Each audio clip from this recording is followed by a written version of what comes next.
ওপরে যে কলমটি দেখতে পাচ্ছেন, এগুলো আগে থেকে প্রিন্ট করা থাকবে। আপনাকে কিছু করতে হবে না। আপনি শুধুমাত্র আপনার কালার পাসপোর্ট সাইজ ছবি এখানে লাগিয়ে দেবেন।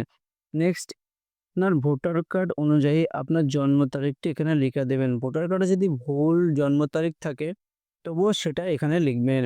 আপনার আধার নম্বর থাকলে আধার নম্বর লিখে দেবেন। আপনার মোবাইল নম্বর থাকলে এখানে মোবাইল নাম্বার লিখে দেবেন।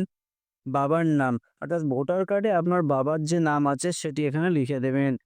বাবার ভোটার কার্ড নম্বর থাকলে আপনি এখানে লিখে দেবেন। আপনার মায়ের নাম লিখে দেবেন ভোটার কার্ড অনুযায়ী, আপনার ভোটার কার্ড নম্বর লিখে দেবেন। নেক্সট হচ্ছে স্পোজ নেম। যদি ফর্মটি মহিলার ক্ষেত্রে হয় তাহলে তার স্বামীর নাম, এবং ফর্মটি যদি কোনো পুরুষের হয় তাহলে তার স্ত্রীর নাম এখানে লিখে দেবেন। নেক্সট হচ্ছে স্বামী বা স্ত্রীর ভোটার কার্ড নম্বর লিখে দেবেন।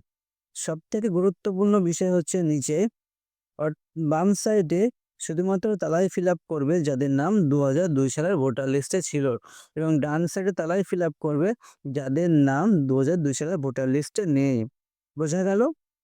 নেক্সট হচ্ছে ২০০২ সালে ভোটার লিস্টে নাম আছে এমন ব্যক্তির নাম বাম সাইডে কলমে লিখবেন ইলেকট্রাল নেমে।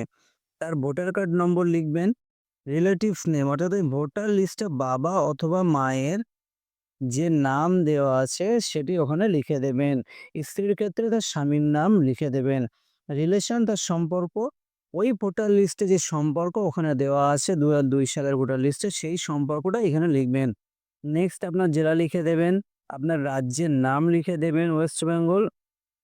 ২০০২ সালের ভোটার লিস্টের উপরের বাম সাইড কর্নারে যে বিধানসভার নম্বর দেওয়া আছে সেটি এখানে বসিয়ে দেবেন। উপরের ডান সাইডে আপনার অংশ নম্বর দেওয়া আছে সেটি লিখে দেবেন, এবং কত নম্বর সিরিয়ালে আপনার নাম আছে সেটি এখানে বসিয়ে দেবেন।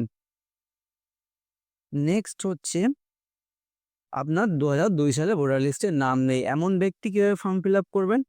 ডান সাইডে ফর্ম ফিল আপ করেন বাবার নাম, অর্থাৎ আপনার তো নাম নেই, আপনার বাবার নাম নিশ্চয়ই আছে, তাহলে আপনার বাবার নাম অথবা আপনার মায়ের নাম ওখানে বসিয়ে দেবেন। আপনার বাবা মায়ের দুজনেরই নাম নেই, তাহলে আপনার দাদু বা ঠাকুমার নাম বসিয়ে দেবেন। তাদের এপিক নম্বর দেবেন। রিলেটিভস, তাদের সম্পর্ক লিখে দেবেন। তাদের রিলেটিভস নেম, তাদের সঙ্গে সম্পর্ক কি লিখে দেবেন, অর্থাৎ আপনার বাবা হলে আপনার দাদুর নাম লিখবেন। রিলেশন, আপনার সঙ্গে তাদের সম্পর্কে, আপনার বাবা হলে আপনার সঙ্গে আমার বাবার কি সম্পর্ক, পিতা পিতা লিখে দেবেন। জেলা লিখে দেবেন। রাজ্যের নাম লিখে দেবেন, এবং বিধানসভার নম্বর আপনি নিশ্চয়ই জানেন, আপনার ভোটার কার্ড দেখে লিখে দেবেন। অংশ নম্বর কত, অর্থাৎ আপনার বুথ নম্বর লিখে দেবেন, এবং সিরিয়াল নম্বরও লিখে দেবেন আপনি।